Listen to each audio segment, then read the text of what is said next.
കേരളത്തിലെ മുസ്ലിങ്ങളും ക്രിസ്ത്യാനികളും ഇത്രയധികം ഹിന്ദു വിരോധികളാവാൻ കാരണം എന്താണ്? അങ്ങനെയായിട്ട് പറയാൻ പറ്റുമോ? എല്ലാ മതത്തിലും ശിഷ്ടന്മാരുണ്ട്, എല്ലാ മതത്തിലും ദുഷ്ടന്മാരും ഉണ്ട്. എല്ലാ മതത്തിലും നല്ല മനുഷ്യന്മാരുണ്ട്, എല്ലാ മതത്തിലും ചീത്ത മനുഷ്യന്മാരും ഉണ്ട്.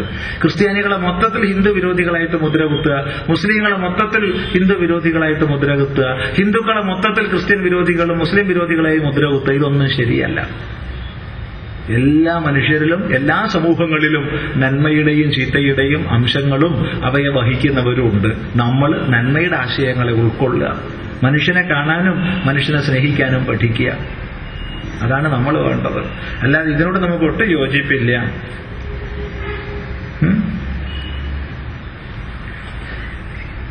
അറബി നാടുകളിൽ അവിടുത്തെ മുസ്ലിങ്ങൾ ഹിന്ദുക്കളെ ബഹുമാനിക്കുമ്പോൾ നമ്മുടെ, അതായത് കേരളത്തിലെ മുസ്ലിങ്ങൾ ഹിന്ദുവിനെ നശിപ്പിക്കാൻ നോക്കുന്നത് എന്താണ്? എല്ലാ മുസ്ലിങ്ങളും നശിപ്പിക്കാൻ നോക്കുന്നു എന്നുള്ള അഭിപ്രായമൊന്നും നമുക്കില്ല. തിരിച്ചും അങ്ങോട്ടും നശിപ്പിക്കാൻ നോക്കുന്നു എന്നുള്ള അഭിപ്രായമൊന്നുമില്ല. ഇവിടെ നമ്മൾ മനസ്സിലാക്കേണ്ടത് വലിയൊരു ദുഃഖസത്യം, സങ്കുചിതമായ താല്പര്യം മുൻനിർത്തി പരസ്പരം കലഹിപ്പിച്ച് കാര്യം നേടുന്ന ഭീകരവാദ പ്രസ്ഥാനങ്ങൾക്ക് ഒരുപാട് മതവ്യവസ്ഥയിൽ കൈകാര്യം ചെയ്യാനുള്ള സ്വാതന്ത്ര്യം ഇന്ന് കാലത്ത് വന്നു ചേരുന്നു എന്നുള്ള വസ്തുത.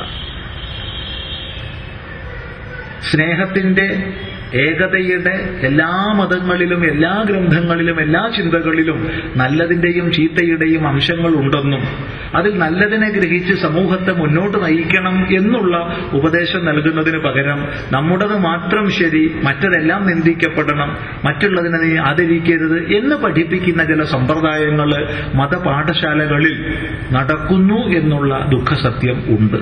എന്നുവെച്ചാൽ എല്ലാവരും അങ്ങനെ പഠിപ്പിക്കുന്നു എന്ന് പറഞ്ഞിട്ടില്ല. പക്ഷെ ഇങ്ങനെ പഠിപ്പിക്കുന്നവർക്ക് ആധിപത്യം വരുന്നൊരു സ്വഭാവം ഇക്കാലത്ത് വളർന്നു വരുന്നുണ്ട്. അതുകൊണ്ട് സമൂഹത്തിൽ നിന്ന് അകറ്റുന്ന മതചിഹ്നങ്ങളൊക്കെ ഇന്ന് വളർന്നു വരികയാണ്. കേരളത്തിൽ തന്നെ ഹിന്ദുവെന്നോ മുസൽമാനെന്നോ തിരിച്ചറിയാൻ കഴിയാത്ത വിധം ഒന്നായി കഴിഞ്ഞൊരു സമൂഹഘടന ഈ അടുത്ത കാലം വരെ ഉണ്ടായിരുന്നു. പക്ഷെ അതിനെ ഇപ്പൊ ബലപൂർവകം തന്നെ പർദ്ദയുടെ ആധിക്യം, മതചിഹ്നങ്ങളുടെ ആധിക്യം ഇന്ന് വളർന്നു വരുന്നുണ്ട്. അതൊരിക്കലും ഗുണകരമായൊരു പ്രവണതയാണെന്ന് പറയാൻ പറ്റില്ല. അങ്ങനെ മതത്തിന്റെ ശക്തികൾ പ്രവർത്തിക്കുന്നുണ്ട്, അതിൽ സംശയമൊന്നുമില്ല. അത് മനുഷ്യ സമൂഹത്തിൽ കൂടുതൽ കൂടുതൽ മതിലുകൾ കെട്ടുകയാണ് ചെയ്യുന്നത്. അത് വളരെ ദോഷം ചെയ്യും. അതേസമയത്ത് എല്ലാ മതങ്ങളിലും നന്മയുടെയും തിന്മയുടെയും ആശയങ്ങളുണ്ട്.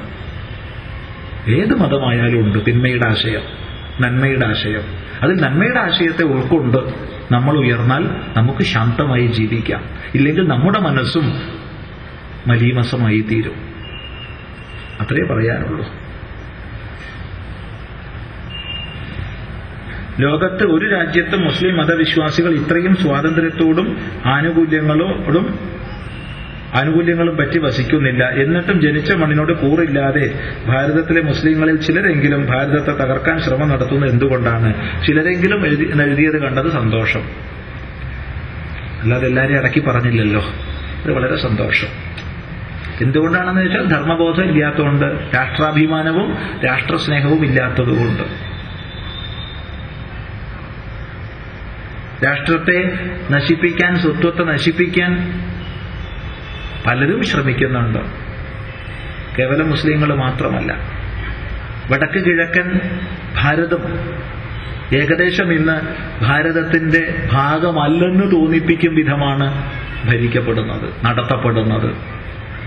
നാഗാലാൻഡിൽ പല പ്രദേശങ്ങളിലും ഇന്ത്യൻ ഡെവിൾ ഗോ ബാക്ക് എന്നുള്ള ബോർഡുകളൊക്കെ നമുക്ക് കാണാൻ സാധിക്കും. അത്രേ നാഗാലാൻഡില്, ഇന്ത്യയുടെ അവിഭാജ്യ ഘടകമായ പ്രദേശത്ത്. അവിടെ മുസ്ലിങ്ങളല്ല അത് ചെയ്യുന്നത്. ചിന്തിക്കുക. അതുപോലെ തന്നെ മനുഷ്യനെ കൊന്നൊടുക്കുന്ന പ്രക്രിയകൾ പലതിന്റെ പേരിൽ നിന്ന് വർദ്ധിച്ചു വരുന്നുണ്ട്.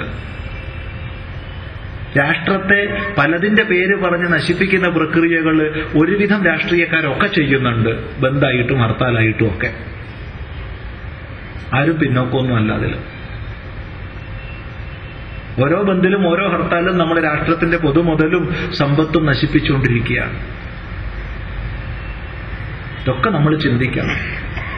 അതുകൊണ്ട് യഥാർത്ഥമായിരിക്കുന്ന രാഷ്ട്രസ്നേഹം, എനിക്ക് ഈ അമ്മയ്ക്ക് എന്ത് നൽകാൻ കഴിയും, എനിക്ക് രാഷ്ട്രമാതാവിനോടുള്ള കടപ്പാട് എന്താണ്, ഇതറിയുന്ന പൗരനായി സ്വയം ഉയരാൻ നമ്മൾ പരിശ്രമിക്കുകയും ആ ആശയം പ്രചരിപ്പിക്കുകയും ഒക്കെയാണ് കൂടുതൽ വേണ്ടത്.